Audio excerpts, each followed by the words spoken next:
Praise the Lord. Hallelujah. सबना ने जय मसीह दी।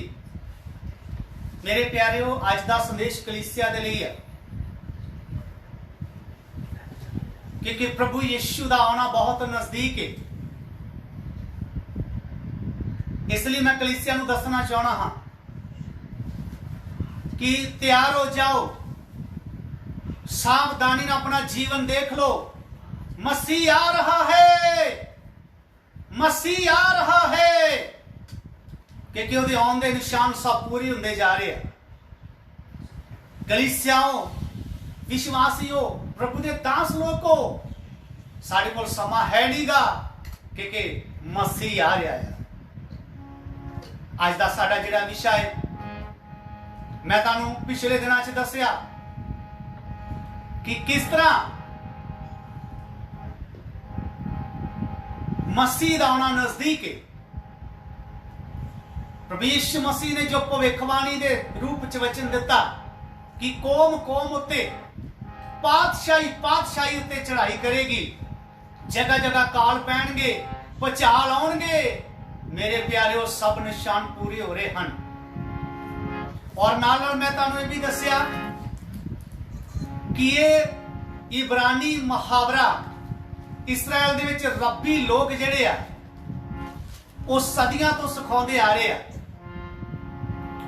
क्योंकि मसीह दे आउण तो पहला रब्बी लोग सिखाउंदे ही कि 3 विश्व युद्ध होने आ और 2 हो चुके आ और एक दी तैयारी हो रही आ। इसलिए मैं आज बोल रहा कि मसीह आ रहा है, क्योंकि अगर तुसी कल की खबर सुनी आ तो पूरी दुनिया दे विच हलचल मची हुई है। अमेरिका और चीन की लड़ाई की खबर बार बार आ रही है। इस तो इलावा कल की जो खबर मैं सुनी है, उहदे विच चीन ने साडा जो लद्दाख का बार्डर है, लद्दाख बार्डर उत्ते अपने लड़ाकू जिहड़े जहाज तैयार कर दिते हैं। इस तो इलावा कई दुनिया के देश जिहड़े आ वो चीन के खिलाफ लड़ाई लिए तैयार हो रहे हैं और चीन ने भी लड़ाई का ऐलान कर दिता है। सो मेरे प्यारे, इस तो पहला तीसरा विश्व युद्ध शुरू होवे, कलीसिया उठाई जाएगी, मसीह आ रहा है। इसलिए आप अपने जीवन को तैयार करिए। और मैं परमेश्वर के वचन जो दस्या, प्रभु यीशु मसीह ने बोलिया ये पीड़ा का आरंभ होवेगा। वो मैं शब्द तानू यूनानी भाषा का शब्द वो लैके ओडीन, क्योंकि नवा नेम जिहड़ा आ ये यूनानी भाषा दे विच ही लिखिया गया सी, उस तो गां इहदा अनुवाद हुंदा आया। यूनानी ग्रीक भाषा का शब्द ओडीन, जिसका अर्थ ही तुहानूं मैं 10 खोल के सिखाया।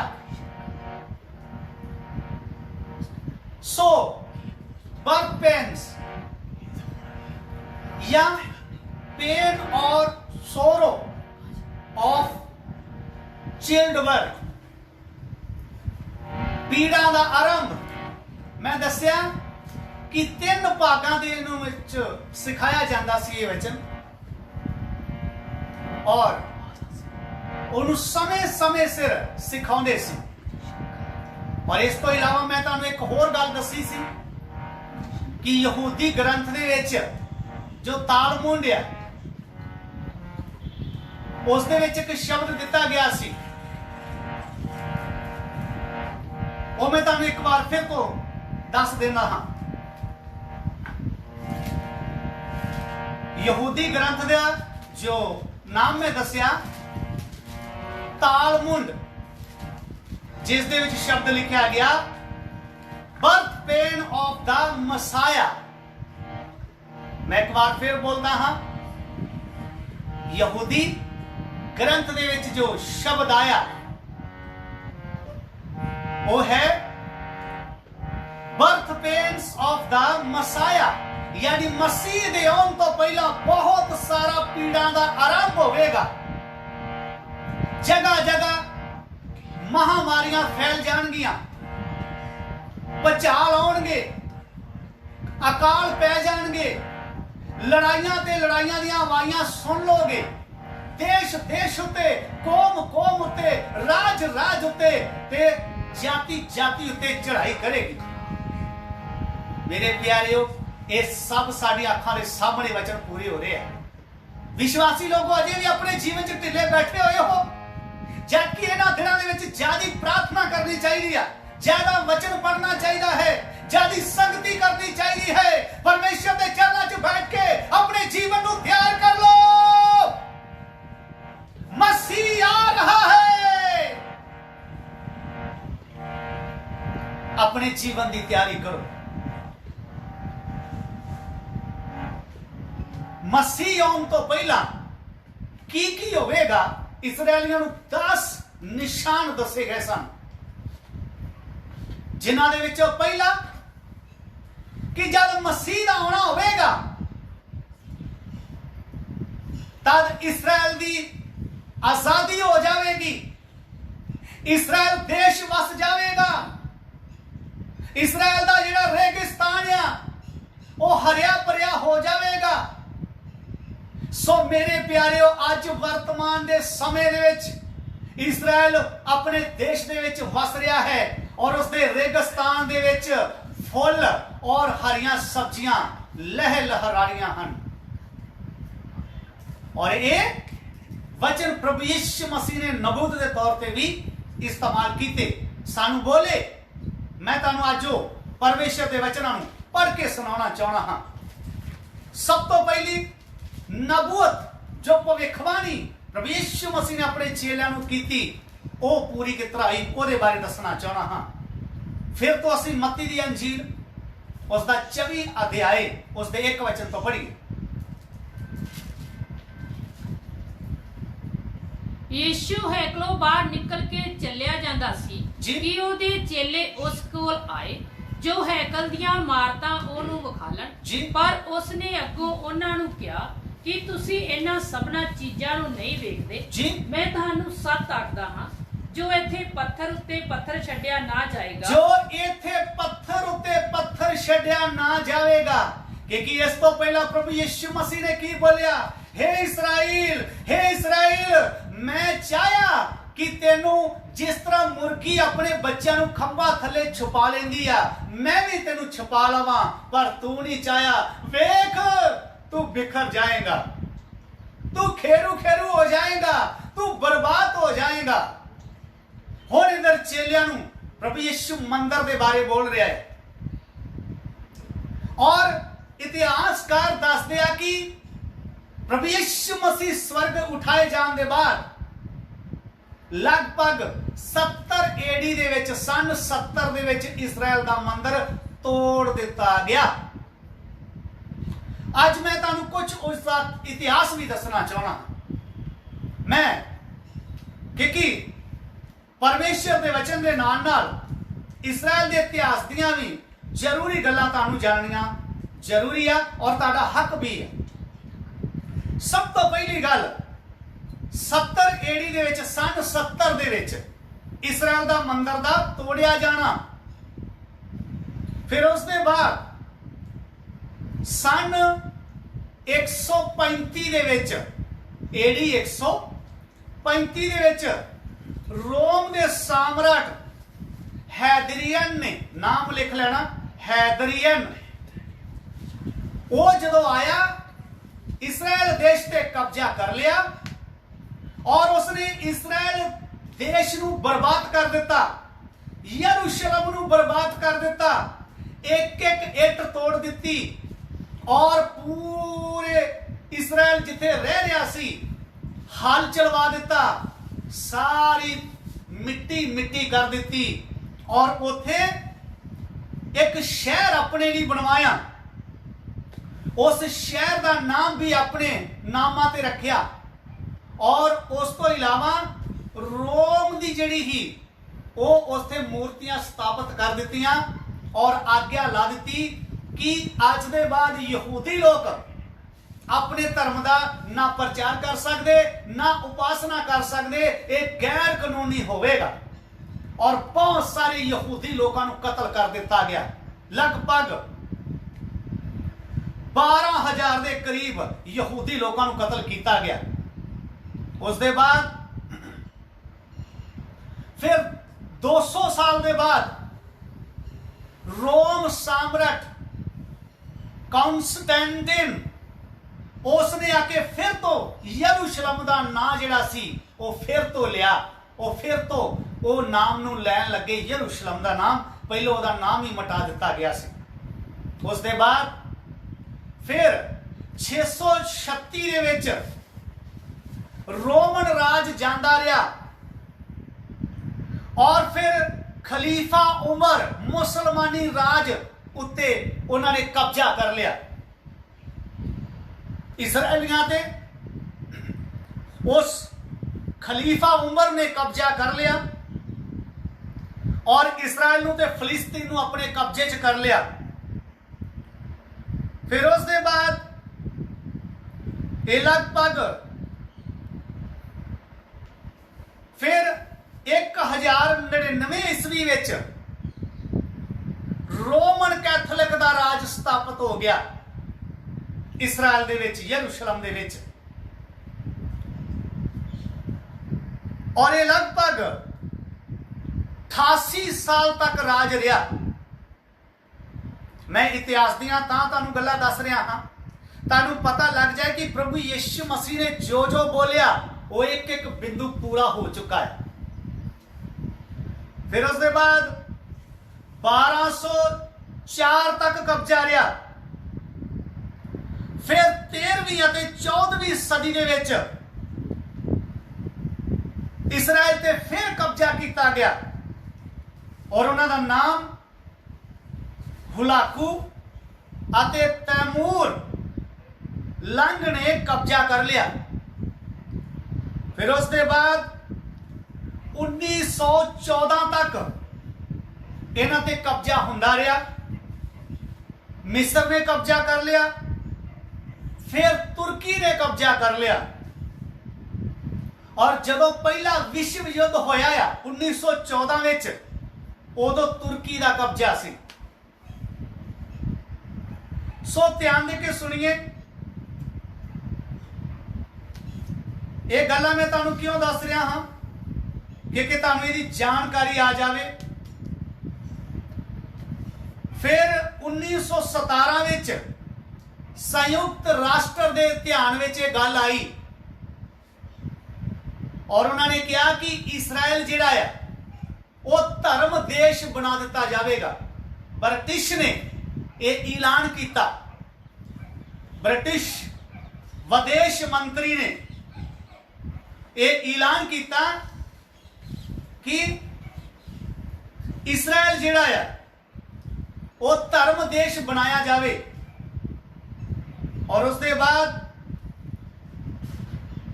14 मई सन 1948 दे विच इसराइल नूं देश करके ऐलानिया गया। हालेलुया। और ये क्यों इस तरह होया? क्योंकि ये बारे प्रभु यीशु मसीह ने पहला तो ही बोल दिता सी। असी इस वचन को पढ़ लांगे, मत्ती दी अंजील उसका 24 अध्याय 32 वचन पढ़ियो। अपने चेलियां नूं एक निशान दिता जी। फिर हंजीर दे बिरछ तो एक दृष्टांत सीखो। फिर हंजीर दे बिरछ तो एक दृष्टांत सीख लो। जद ओदी टहनी नरम हुंदी है, जद ओदियां टहनियां नरम हुंदियां, करूंबलियां निकलदियां हन अते पत्ते फुटदे हन, अते पत्ते बाहर निकलदे हन, तद जान लेंदे, तद तुसी जान लोगे भाई गर्मी दी रुत नेड़े है। भाई गर्मी दी रुत नेड़े है। ये वचन प्रभु यीशु मसीह ने इस्राएली वाली बोलिया कि जदों फिर तो इस्राएली आबाद हो जाएंगे, अपने देश दे विच वसणगे, ते समझ लेना मसीह दा आउणा नजदीक होवेगा। सो मेरे प्यारियो, इस तो इलावा होर भी परमेश्वर दे वचन इस घटना के लिए बोले गए। असी हिंदी में भी इन्हां वचनों को पढ़ांगे। मत्ती सुसमाचार 24 का 32।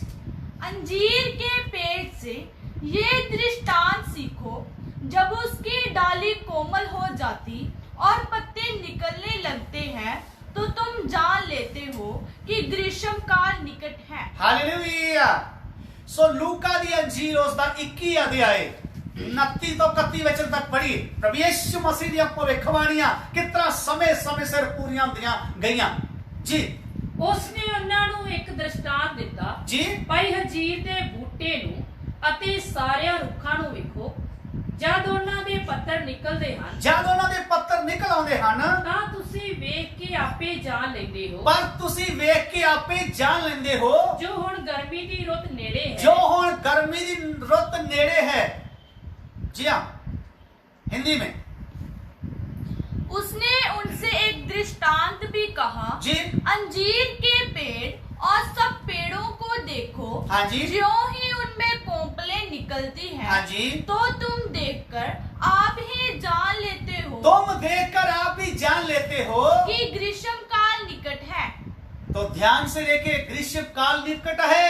प्रभु यीशु मसीह का आना लगभग तय है।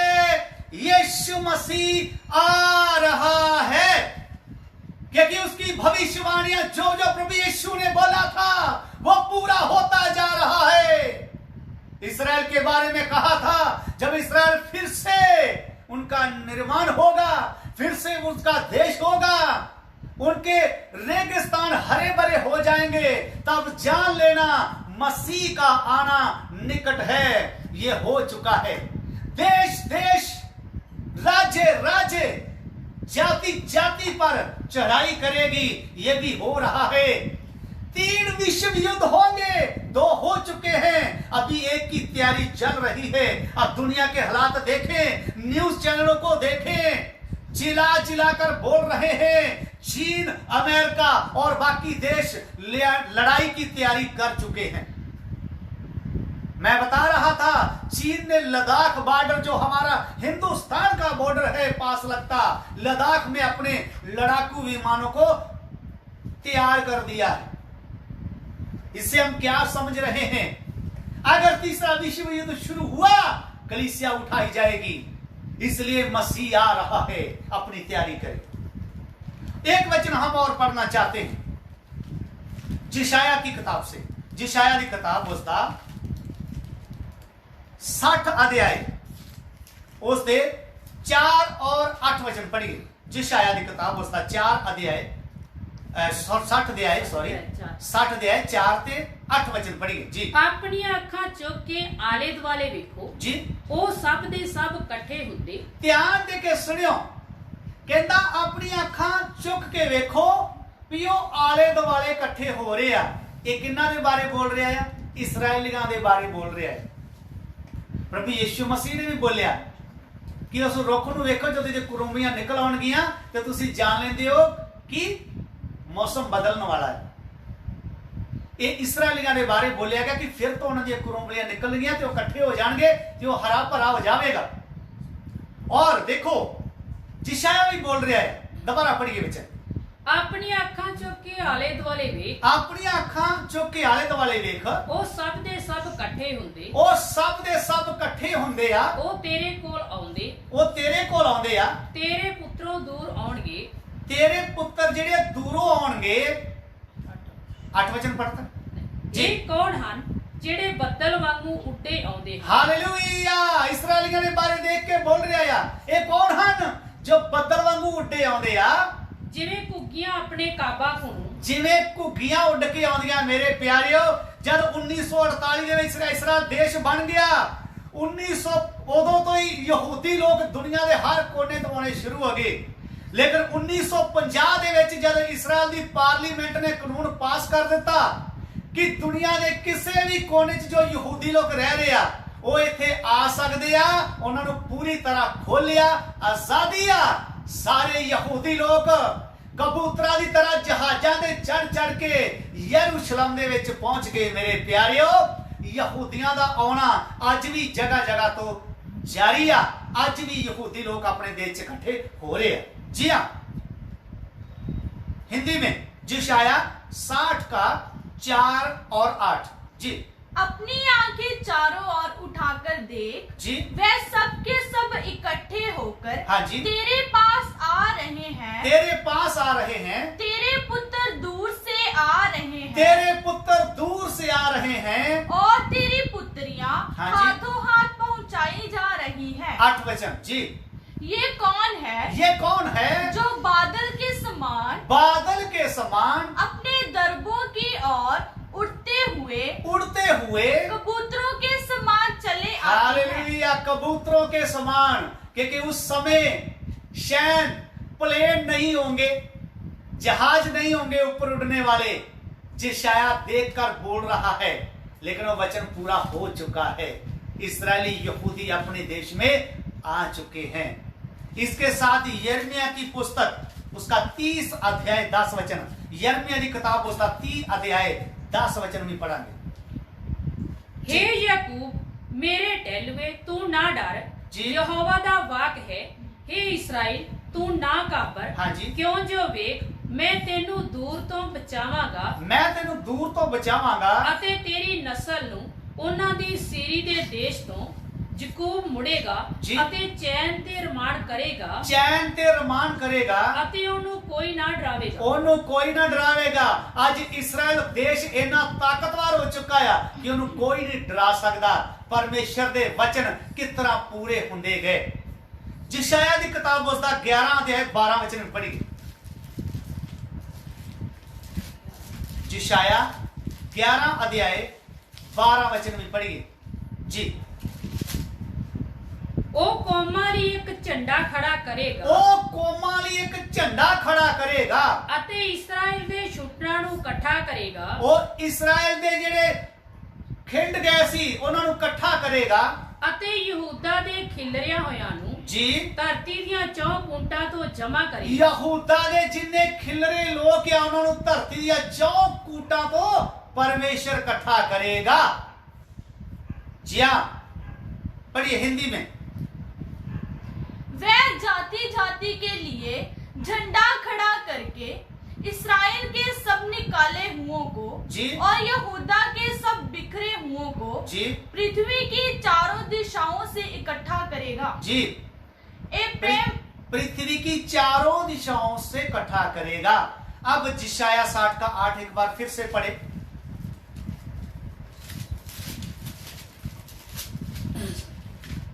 ਇਹ ਕੌਣ ਹਨ ਜਿਹੜੇ ਬੱਦਲ ਵਾਂਗੂ ਉੱਡਦੇ ਆਉਂਦੇ ਹਨ ਜੀ। ਜਿਵੇਂ ਘੁੱਗੀਆਂ ਆਪਣੇ ਕਾਬਾਕਾਂ ਨੂੰ। हाँ जी, ਬੱਦਲ ਵਾਂਗੂ ਉੱਡਦੇ ਆਉਂਦੇ ਹਨ ਜਿਵੇਂ ਘੁੱਗੀਆਂ ਆਪਣੇ ਘਰ ਨੂੰ। जी, हिंदी में यशायाह 60 का 8।